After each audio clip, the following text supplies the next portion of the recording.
Hello friends, welcome back to my channel. ಇವತ್ತಿನ ವಿಡಿಯೋದಲ್ಲಿ ನಾನು ಅಳತೆ ಬ್ಲೌಸ್ನ ಇಟ್ಕೊಂಡು ಯಾವ ರೀತಿ ಬ್ಲೌಸ್ನ ಕಟಿಂಗ್ ಮಾಡಬೇಕು, ಲೈನಿಂಗ್ ಬ್ಲೌಸ್ನ ಅನ್ನೋದನ್ನು ಈ ವಿಡಿಯೋದಲ್ಲಿ ತೋರಿಸ್ತಾ ಇದ್ದೀನಿ. ಒಂದ್ಸಲ ಈ ಮೆಥಡಲ್ಲಿ ನೀವು ಕಟ್ ಮಾಡಿ ನೋಡಿ. ಈ ವಿಡಿಯೋ ನಿಮಗೆ ಇಷ್ಟ ಆಯಿತು ಅಂತಂದರೆ ಮಾತ್ರ ನನ್ನ ಚಾನಲ್ನ ಸಬ್ಸ್ಕ್ರೈಬ್ ಮಾಡಿ. ಇವಾಗ ಲೈನಿಂಗ್ನ ನಾವು ಎದೆ ಸುತ್ತಳತೆ ಎಷ್ಟಿದೆ ಅದಕ್ಕಿಂತ 3 ಇಂಚ್ ಎಕ್ಸ್ಟ್ರಾ ಇಟ್ಕೊಂಡು ಲೈನಿಂಗ್ನ ಕಟ್ ಮಾಡಿಕೊಂಡು ಈ ರೀತಿ ಫೋಲ್ಡ್ ಮಾಡಿ ಕಟಿಂಗ್ ಮಾಡ್ಕೊಳ್ಳಿ ಫಸ್ಟು. ನೆಕ್ಸ್ಟ್ ಅಳತೆ ಬ್ಲೌಸಲ್ಲೇ ಬೆನ್ನಿನ ಉದ್ದ ಅವ್ರದ್ದು ಎಷ್ಟಿದೆ, ಸೇಮ್ ಅಳತೆ ಬ್ಲೌಸ್ನೇ ಲೈನಿಂಗ್ ಮೇಲೆ ಇಟ್ಟು ಬೆನ್ನಿನ ಉದ್ದ ಎಷ್ಟಿದೆ ಅದನ್ನು ಮಾರ್ಕ್ ಮಾಡಿ 1/2 ಇಂಚ್, ನೀವು ಯಾವುದೇ ಬ್ಲೌಸ್ಗೆ ಮಾರ್ಕ್ ಮಾಡಬೇಕು ಅಂದ್ರೂ ಕೂಡ 1/2 ಇಂಚ್ ಎಕ್ಸ್ಟ್ರಾ ಮಾರ್ಕ್ ಮಾಡಿ ಈ ರೀತಿ ಫೋಲ್ಡ್ ಮಾಡಿ, ಮಧ್ಯೆ ಫೋಲ್ಡ್ ಮಾಡಿ ಈ ರೀತಿ ಕಟ್ ಮಾಡೋದ್ರಿಂದ ನಾರ್ಮಲ್ ಶೇಪ್ ಎರಡು ಕಡೆನೂ ಒಂದೇ ಸಲ ಕಟಿಂಗ್ ಮಾಡ್ಬೋದು. ಇವಾಗ ಇದು 36 ಎದೆ ಸುತ್ತಳತೆ ಆಗಿರೋದ್ರಿಂದ 36 ಅಂದರೆ 6ರಿಂದ ಭಾಗಿಸಿದ್ರೆ 6 ಇಂಚ್ ಬರುತ್ತೆ. ಹಾಗಾಗಿ 6 ಇಂಚ್ನೇ ನಾನು ನೆಕ್ ಬಿಡ್ತು ಮತ್ತು ಭುಜಕ್ಕೂ ಕೂಡ ಇಡ್ತಾಯಿದ್ದೀನಿ. ಅದೇ ರೀತಿ ಆರ್ಮೋಲ್ ಕೂಡ ಅಷ್ಟೇ, ನಾವು ನೆಕ್ ಬಿಡ್ತು ಭುಜ ಸೇರಿ ಎಷ್ಟು ಇಟ್ಟಿರ್ತೀವಿ ಆರ್ಮೋಲ್ ಕೂಡ ಅಷ್ಟೇ ಇಡಬೇಕಾಗುತ್ತೆ.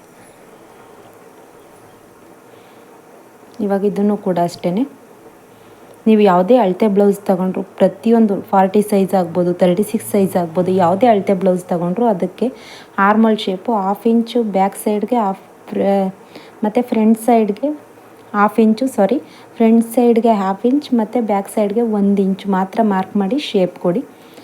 ಇವಾಗ ನೆಕ್ ಡೀಪು ನೀವು ಇದರಲ್ಲೇ ಇಟ್ಕೊಂಡು ಕೂಡ ಬ್ಲೌಸ್ನೇ ಇಟ್ಟು ಕೂಡ ನೀವು ಮಾಡ್ಬೋದು. ಇಲ್ಲ ಅಂದರೆ ಟೇಪ್ನೇ ಇಟ್ಕೊಂಡು ಈ ರೀತಿ ಎಷ್ಟಿದೆ ಅನ್ನೋದನ್ನು ಮಾರ್ಕ್ ಮಾಡಬೇಕು.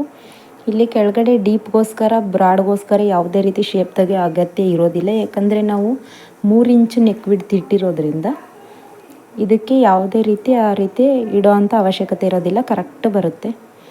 ಇವಾಗ ಭುಜದಿಂದ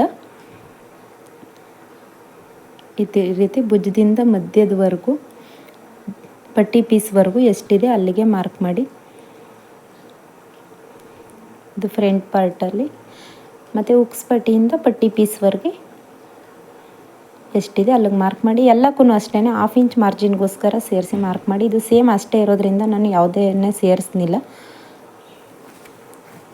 ಇವಾಗ ಕಟಿಂಗ್ ಮಾಡಿಬಿಡೋಣ. ಫಸ್ಟು ಬ್ಯಾಕ್ ಪಾರ್ಟ್ನ ಕಟಿಂಗ್ ಮಾಡಿಕೊಂಡು, ಇವಾಗ ಇದು ಉಕ್ಸ್ ಪಟ್ಟಿ ಕಜಾಕ್ ಪಟ್ಟಿಗೆ ಈ ಬಟ್ಟೆ, ಅದೇ ರೀತಿ ಫ್ರಂಟ್ ಪಾರ್ಟ್ಗೆ ಮೇಲ್ಗಡೆ ಇರೋದನ್ನ 2 ಪಾರ್ಟ್ ಮಾತ್ರ ತಗೊಂಡು ಫ್ರಂಟ್ ಪಾರ್ಟ್ಗೂ ಕೂಡ ಅದೇ ರೀತಿ ಕಟ್ ಮಾಡ್ಕೊಳ್ಳೋದು. ಶೇಪಲ್ಲಿ ಈ ರೀತಿ ಶೇಪ್ ತೆಗಿರಿ. ಇವಾಗ ಸ್ವಲ್ಪ ನಾಚ್ ಕೊಟ್ಟು ಫ್ರಂಟ್ ಡೀಪ್ ಕಟ್ ಮಾಡ್ಕೊಳ್ಳಿ. ಇವಾಗ ಇದು ಫ್ರಂಟ್ ಸೈಡ್ ರೆಡಿ ಆಯಿತು. ನಾನು ಇನ್ನೊಂದು ವೀಡಿಯೋದಲ್ಲಿ ಫುಲ್ ಎಕ್ಸ್ಪ್ಲೈನ್ ಆಗಿ ತೋರಿಸ್ತೀನಿ ಯಾವ ರೀತಿ ನೀವು ಡಾಟ್ಸ್ನ ಹಾಕಬೇಕು ಅಂತ.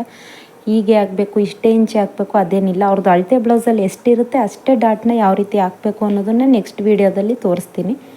ಇವಾಗ ಬ್ಯಾಕ್ ಪಾರ್ಟಲ್ಲೂ ಅಷ್ಟೇ ಅವ್ರದ್ದು ಸೊಂಟದ ಅಳತೆ ಎಷ್ಟಿದೆ ಅಷ್ಟಕ್ಕೆ ಇಟ್ಕೊಂಡು ಮಾರ್ಕ್ ಮಾಡಿ ಈ ರೀತಿ ರೌಂಡ್ ಶೇಪ್, ಅವ್ರು ಯಾವ ಶೇಪ್ ಕೇಳ್ತಾರೆ ಈ ರೀತಿ ಶೇಪ್ ಕೊಟ್ಟು ಕಟ್ ಮಾಡಿ. ಇವಾಗ ಸ್ಲೀವ್ಸ್ ಕಟಿಂಗ್ ಮಾಡೋದು. ಸ್ಲೀವ್ಸ್ ಕಟಿಂಗು ಅಷ್ಟೇ 4 ಫೋಲ್ಡ್ ಮಾಡಿ ಈ ರೀತಿ ಲೈನಿಂಗ್ ಆಗ್ಬೋದು, ಲೈನಿಂಗ್ನ 4 ಫೋಲ್ಡ್ ಮಾಡಿ. ನೀವು ಯಾವುದೇ ಸ್ಲೀವ್ಸ್ ಕಟಿಂಗ್ ಆದರೂ ಯಾವುದೇ ಪ್ಲೇನ್ ಬ್ಲೌಸ್ ಆದರೆ 1.5 ಇಂಚ್ ಇಟ್ಕೋಬೇಕಾಗುತ್ತೆ. ಇದು ಲೈನಿಂಗ್ ಬ್ಲೌಸ್ ಆಗಿರೋದ್ರಿಂದ 1/2 ಇಂಚ್ಗೆ ಈ ರೀತಿ ಮಾರ್ಜಿನ್ಗೆ 1/2 ಇಂಚ್ ಬಿಟ್ಟು ಅವ್ರದ್ದೇ ಅಳತೆ ಬ್ಲೌಸ್ನ ಇಟ್ಟೇ ನೀವು ಕಟ್ ಮಾಡೋದ್ರಿಂದ ಅಳತೆ ಬ್ಲೌಸ್ ಏನಂದರೆ ಅವ್ರಿಗೆ ಪರ್ಫೆಕ್ಟಾಗಿ ಆಗುತ್ತೆ ಅನ್ನೋದಾದರೆ.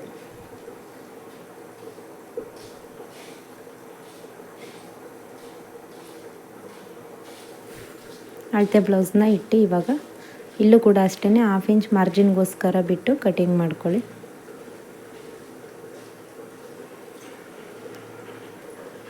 ಈ ರೀತಿ 1 ಇಂಚ್ಗೆ ಬಿಟ್ಟು ಈ ರೀತಿ ಶೇಪ್ ಕೊಟ್ಟರೆ ನೀಟಾಗಿ ಶೇಪ್ ರೆಡಿ ಆಗುತ್ತೆ. ಅದು 1-2 ಸಲ ಹಾಕುವಷ್ಟು ತನಕ ಅಷ್ಟೇ ಹಾಕಿದ್ರೆ ಅದೇ ಶೇಪಾಗಿ ಅದಾಗಿದ್ದದೇ ಬರುತ್ತೆ. ಅದು ಆಗ್ತಾ ಅಭ್ಯಾಸ ಆದರೆ. ಇವಾಗ ಪಟ್ಟಿ ಪೀಸ್ ಕೂಡ ರೆಡಿ ಆಯಿತು. ಇವಾಗ ನೋಡಿದ್ರಲ್ಲ ಯಾವ ರೀತಿ ಕಟಿಂಗ್ ಮಾಡೋದು ಅನ್ನೋದು ತುಂಬ ಸುಲಭವಾಗಿ ಹೇಳ್ಕೊಟ್ಟಿದ್ದೀನಿ. ನನ್ನ ಚಾನಲ್ನ ಸಬ್ಸ್ಕ್ರೈಬ್ ಮಾಡಿ. ಇನ್ನೂ ಹೆಚ್ಚಿನ ವೀಡಿಯೋಗೋಸ್ಕರ ಚಾನಲ್ನ ಪ್ಲೀಸ್ ಸಬ್ಸ್ಕ್ರೈಬ್ ಮಾಡಿ. ಇವಾಗ ಇದನ್ನೆಲ್ಲ ಫುಲ್ ಲೈನಿಂಗ್ ಮೇಲಿಟ್ಟು ಎಕ್ಸ್ಟ್ರಾ ಬಟ್ಟೆನೇ ಫಸ್ಟ್ ಬಿಗಿನರ್ಸ್ ಆದರೆ ಎಕ್ಸ್ಟ್ರಾ ಬಟ್ಟೆನೇ ಇಟ್ಟು ಎಕ್ಸ್ಟ್ರಾ ಬಟ್ಟೆನೇ ಕಟ್ ಮಾಡ್ಕೊಳ್ಳಿ ಸ್ವಲ್ಪ. ಯಾಕಂದರೆ ನಾವು ಹೊಲಿಯುವಾಗ ಕಟಿಂಗ್ ಮಾಡಿ ತೆಗಿಬೋದು. ಆಮೇಲೆ ನಾವು ಕಟ್ ಮಾಡ್ತೀವಿ ಅಂತಂದರೆ ಅದು ಹೆಚ್ಚು ಕಡಿಮೆ ಬಂದರೆ ಸರಿ ಮಾಡ್ಕೊಳ್ಳೋದಕ್ಕಾಗೋದಿಲ್ಲ. ಅದಕ್ಕೋಸ್ಕರ ಈ ವಿಡಿಯೋ ಎಲ್ರಿಗೂ ಇಷ್ಟ ಆಯಿತು ಅಂತ ಅನ್ಕೋತೀನಿ. ವಿಡಿಯೋ ಇಷ್ಟ ಆದರೆ ವಿಡಿಯೋಗೊಂದು ಲೈಕ್ ಮಾಡಿ, ಹಾಗೆ ನನ್ನ ಚಾನಲ್ನ ಸಬ್ಸ್ಕ್ರೈಬ್ ಮಾಡಿ. Thank for watching.